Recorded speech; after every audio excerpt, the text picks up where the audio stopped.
Hello everybody, welcome to the fourth seminar in this Frank course. Up until now we have seen we are priests who are Franks despite our weaknesses. Then we've seen we need to seek God for which Franks to pray for because He's working in some of the Franks or wants to work in some of the Franks, and therefore we want to be working with them rather than sort of doing our own work. Then we've seen that if we pray for God to open a door with our Franks, He will open the door. That's Matthew chapter 7, verse 7. And then we need to recognize the door. We saw there were practical doors, spiritual doors, evangelistic doors. We need to recognize them. And then we need to go through the door and befriend our Franks. Now again, we said this time and time again, you are not obligated to evangelize. If God opens an evangelistic door and you feel that you're able or that you can trust Him for it, fine, go through it. But you're not under obligation to do it. All you need to do is pray seriously. We've seen that every day for 12 weeks. That God will open up a door, and when He does, go through and befriend your Franks and then invite them to an outreach meeting later on in the year. Now, our next talk in this series is working together in teams.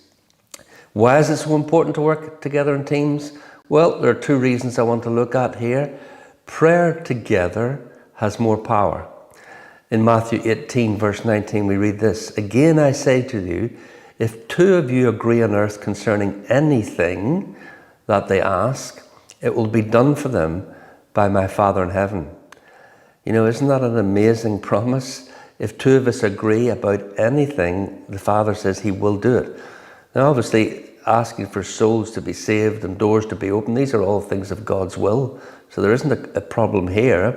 It's us persisting and asking for these things. We need to keep going with it. That's the first thing. And then the second thing is in teams, we encourage and motivate one another. There's a few verses in the book of Ecclesiastes chapter 4. We pastors often use this when we're talking to couples that are planning to get married either in the engagement or in the sort of the wedding studies, the marriage studies before the wedding. But this is particularly relevant also for this ministry of evangelism and praying and working towards our Franks. This is what it says here. Two are better than one because they have a good reward for their labor. For if they fall, one will lift up his companion. But woe to him who is alone when he falls. Though one may be overpowered by another, two can withstand him, and a threefold cord is not easily broken. Now listen, I don't know about you, but if we're praying 12 weeks every day for 12 Franks, you can easily get discouraged. If you're praying, say, 3 weeks and nothing has happened, sometimes it can be quite discouraging to keep on pressing and praying faithfully when we're not seeing any fruit. But if we get together in a group once a week at the church or some other place that suits us as a group, and perhaps there are 6 of us praying together, and we're praying for each other's Franks. So everybody will share something. We've all got 12 Franks. So each one will share 1 or 2 things, maybe about 2 or 3 of our Franks. And we'll share that together. And we end up praying for each other's Franks at the time, but also when we're at home. What happens each week? Somebody will, God willing, share something that the Lord has done that week in their Frank, which will encourage everybody. So if nothing's happened in my Frank for the last week or the last 2 or 3 weeks and I'm feeling a bit discouraged, and something has happened in a Frank of one of the other members in the group, and I prayed for it, then I feel encouraged. And really what happens is you get to a place where everyone in the group, and we usually try to keep it down to 6, everyone in the group praying for everyone else's Franks owns everybody else's Franks.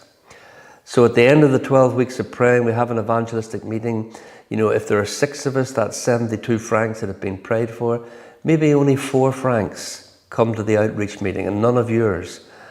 But we've all prayed for all of the Franks. Have the outreach meeting. If one of them even, or maybe 2, get saved, that is fruit for the whole group. You understand how when we're sharing these things, sharing what God has done, we encourage one another to press forward with the prayer, because it's the prayer that will break down the strongholds. It's our love, the befriending, that will open them up, and then God will bring in His evangelists to harvest them. So that's very, very important, to meet together And you know, usually what we do, if you're having this group, you've all got close, you will have a Frank group, probably between the 6 of us. There might not be enough Franks wanting to come to have more than one group, but one of you in that group of prayer people that are praying together, one of you will host the group, and then the rest of you will bring your Franks to that group.